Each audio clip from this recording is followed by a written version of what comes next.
The proposal was sent. Both parties were ready. They belonged to the same area, but the boy worked in the city. He rarely visited the family and was always away on business. It was 6 months since the proposal was accepted. The boy had only been to the girl's house once. They barely spoke to each other. Only his parents paid a visit at the bride-to-be's place. The girl was little speculative and had brought this up with her parents and elders several times, but they all shrugged off and said the boy might be shy and introvert and will be fine once they get married. I warned my friends several times to have a background check done. It was better to be safe than sorry.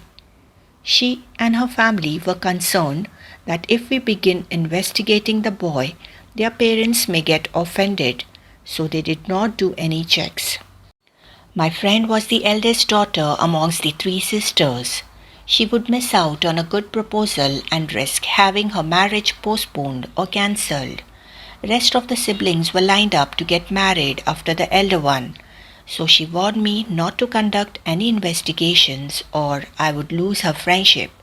I had to go, leaving her in the hands of fate, praying for the best. The day arrived. Grand wedding was arranged. She got married. I had by the time moved out of the town to Bangalore for my new job. Did not have any touch except for a few chats in the beginning. After 5 months, a call came from Gulf.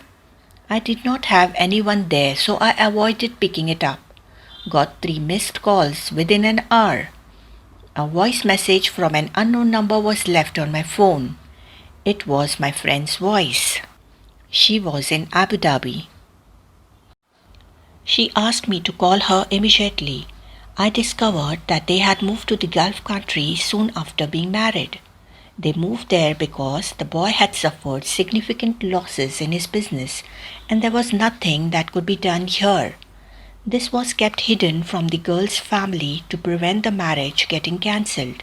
Her mom-in-law had collected all my friend's jewelry and expensive gifts and kept with her while sending her off to the foreign land. This was only a mild shock.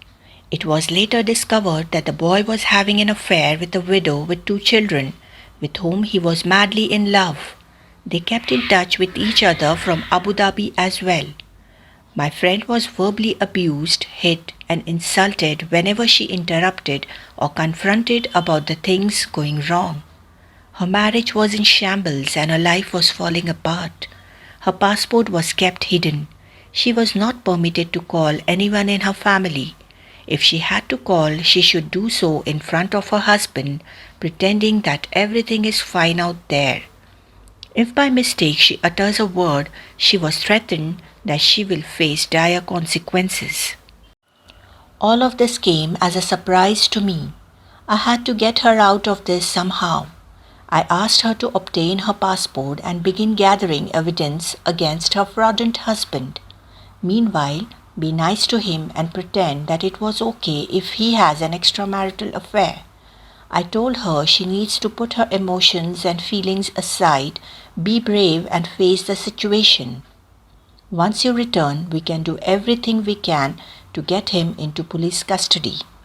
She acted exactly as she was guided. She was smart to gather documents which holded the other woman and husband's details together. She managed to capture some of the videos and audio recordings wherein she was abused and slapped. Most importantly, she was able to retrieve her passport, which he had locked up in a locker. It took her the entire month. I had arranged her return tickets on Sunday when usually her husband spends the entire day with his friends. After he exited, she packed all her essentials and left for the airport. Peacefully and gratefully arrived back home. Even after returning, she had to deal and face a lot of stuff. But now her parents firmly supported her. They had realized their mistake of not investigating about the groom beforehand. With court's notice, she got all her jewelry back from her mom-in-law. She filed a divorce case and he had to come back. The court case lasted for about 4 to 5 months. She demanded alimony, but since the boy was bankrupt, could not give anything, but was put behind bars for the case of fraud marriage and other terms. During the court trials, my friend got into friendship with a guy who had come to the court for some other issue. They became friends and soon got married after having known about each other thoroughly. Now she is happily married with 2 kids. All her sisters too are married and doing well. This story is an eye-opener for everyone. Always conduct a background check before getting married, hiring prospects, hiring housekeepers, business partners, purchasing property, etc. This way, we may encounter less risk and inhibit a sense of trust. I hope you like the story. Please feel free to mention any such experiences you may have had in the comments section or email me your tale. I might narrate your story in a future video. Thank you.